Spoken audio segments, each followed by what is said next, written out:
عبد الله كري بسر فرمي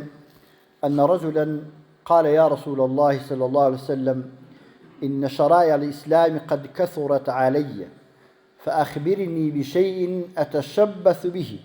قال لا يزال لسانك رطبا من ذكر الله أفرمي كابرايك هات خدمت بيغمبر عليه الصلاة والسلام أرذكر يا رسول الله دروشم شعاركان إسلام لسرم زور بون شتێکم فێرکە دەستی پێوە بگرم بەردەوام لەسەری پێغەمبەر صلی الله عليه وسلم فەرمووی با هەمیشە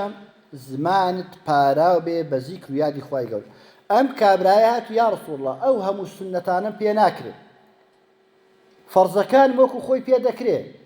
بەس ئەوەی ترکەوە سنەت بێ ناتوانم هەمووی ئەنجام بدەم شتێکم پێ بڵێ بتوانم ئەنجامی بدەم